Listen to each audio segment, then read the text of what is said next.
Saudara-saudara, kita lanjutkan lebih mendalami lagi tentang jalan air sebagai buah daripada langit maha mengayomi tanpa pilih kasih, bumi maha mendukung tanpa pilih kasih. Ya. Matahari, rembulan menyinari tanpa pilih kasih. Gitu. Ketika bumi kekeringan, langit menurunkan hujan. Gitu. Ketika langit kehabisan air, bumi mengirim uap air. Dan setelah menjadi awan, ditiup angin,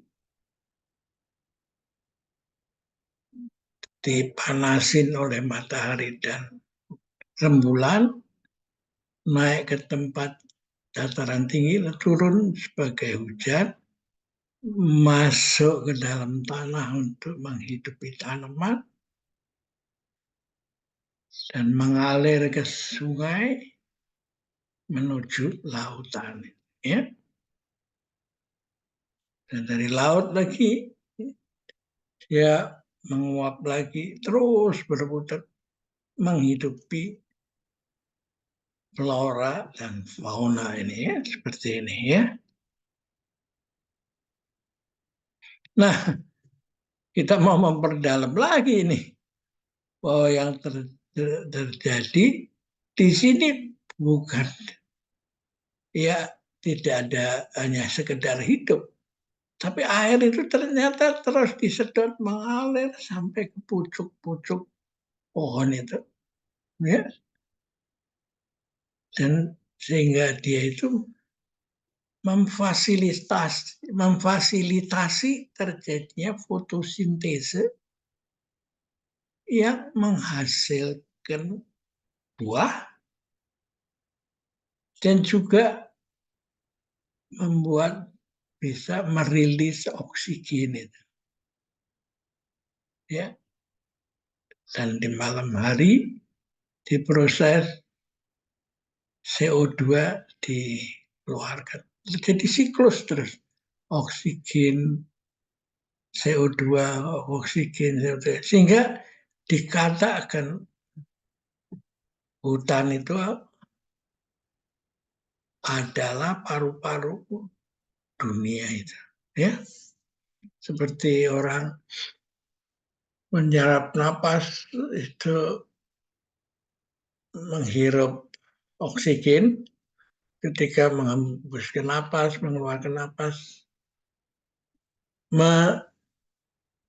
di dalam tubuh kita mengeluarkan CO2 itu. Ya. Dengan demikian lalu semua darah dan lain-lain organ itu dibersihkan itu. Ya. Jadi ini pentingnya jalan air. Ternyata menuju puncak pohon bukan untuk sesuatu yang main-main saja, tapi membuahkan semua itu terjadi. Dan yang menarik,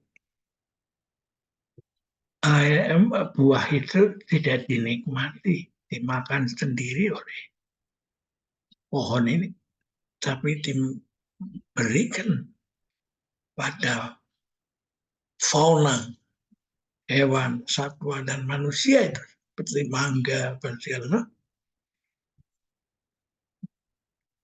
Ada bunga juga, dia nggak pernah semerbak untuk dinikmati sendiri.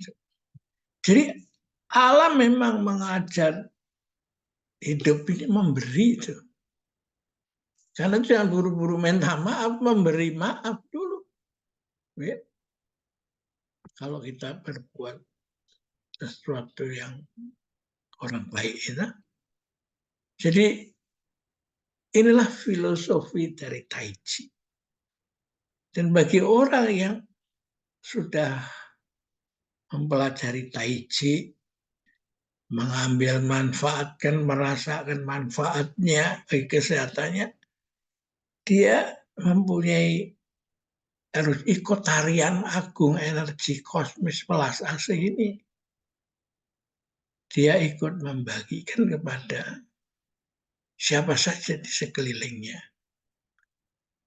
Kalau dia pelit dan dinikmati sendiri, maka seperti air itu masuk ke got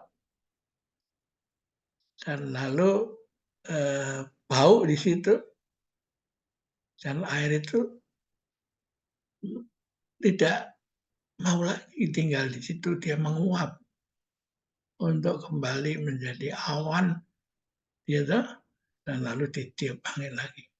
Lalu dia turun lagi sebagai hujan dan mencari jalan lagi supaya bisa akhirnya dia sampai ke lautan, ke laut, atau sampai ke pucuk-pucuk pohon itu, gitu, untuk menjadi paru-paru dunia itu.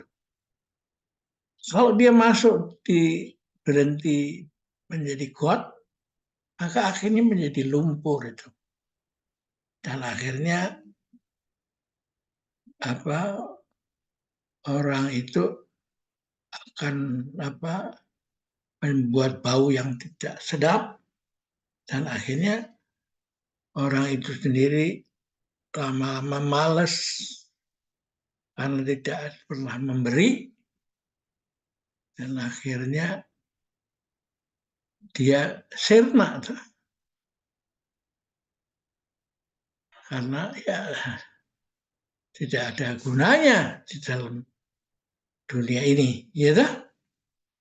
Dia melanggar jalan air itu, ya.